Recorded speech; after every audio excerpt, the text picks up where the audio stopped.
শাহবাগের সন্তানহারা এক মায়ের আর্তনাদ। নিজের ছেলের হত্যার বিচার চেয়ে প্রধান উপদেষ্টার হস্তক্ষেপ কামনা করলেন তিনি। অভিযোগ করলেন প্রভাবশালীদের চাপে পুলিশ আড়াল করেছে প্রকৃত আসামিদের।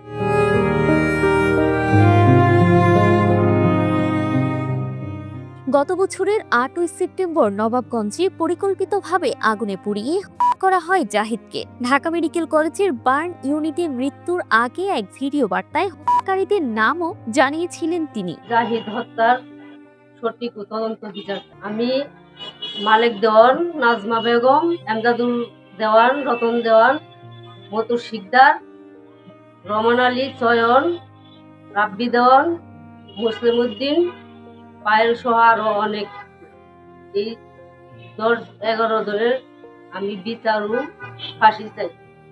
আমার ছেলের যারা পুড়িয়া মারলো তাদের ফাঁসি ও বিচার চাই। আপনাদের কাছে এই সঠিক বিচার পাওয়ার জন্য আমি আর কি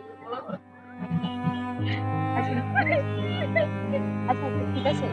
সংবাদ সম্মেলনে লিখিত বক্তব্য পাঠ করেন জাহিদের এক নারী আত্মীয়। তিনি অভিযোগ করেন মূল আসামি শাওন এখনো গ্রেপ্তার হয়নি, বরং প্রভাবশালী মহলের চাপে চার্জশিট থেকে অনেকের নাম বাদ দেওয়া হয়েছে। আমরা আশা করেছিলাম পুলিশ সঠিক তদন্ত করবে এবং আসামিদের ধরবে, কিন্তু গত ১ বছর হয়ে গেল মামলার ১ নম্বর আসামি শাওনকে গ্রেফতার করতে পারল না পুলিশ। অথচ শাওন দেশে আছে এবং ফেসবুকে সে নিয়মিত সক্রিয়। চার্জশিট ফাইনাল করার পূর্বে তদন্ত অফিসার ও ওসি সাহেব আমাদের সাথে কোনো প্রকার যোগাযোগ না করে চার্জশিট ফাইনাল করে দেয়।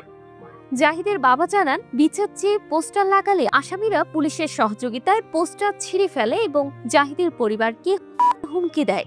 আমি জাহিদের আব্বু, আমার স্ত্রীকে নিয়ে আমি সবাই আসামিতে নাম লিখে দিছি যে আসামিটি আমার ছেলে বলে গেছে মৃত্যুর আগে জান্নাতের মোবাইল ছিল একটা, জান্নাতের মোবাইলটার কাছে আমার পোলা আমার কাছে সব কিছু বলছে।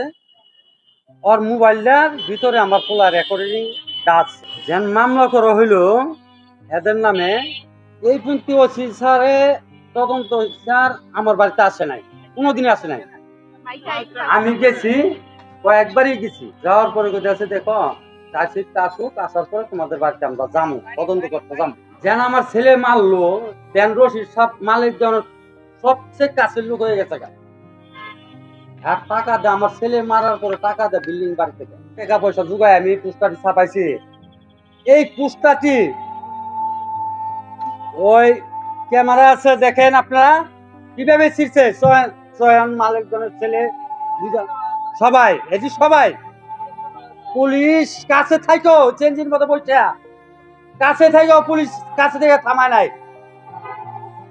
তাহলে কত টাকা দিয়া পুলিশ কিনা লইছে ওরা? আপনি ভিডিওর মধ্যে আছে না তোমার কাছে? একটু দেখেন, আপনি একটু দেখাও আমার। আরে দেহু, আমার মুখের কথা তো সবাই বিশ্বাস করে, একটু দেহু আপনি যে সবাই দেখেন। এই পোস্টারটি ছাপাইছি, পোস্টারটি কেন ছিঁড়ে এরা পুলিশের সামনে ছিঁড়তেছে, একই শ্রেণীর মধ্যে এরা পুলিশে বাধা দেয় না। আসামিদের গ্রেপ্তার এবং মামলার সুষ্ঠু তদন্ত নিশ্চিত করতে প্রধান উপদেষ্টার সরাসরি হস্তক্ষেপ দাবি করেছেন ভুক্তভোগী পরিবার। সন্তান হারানোর বেদনায় ভেঙে পড়া এই মায়ের এখন চাওয়া শুধুই ন্যায় বিচার।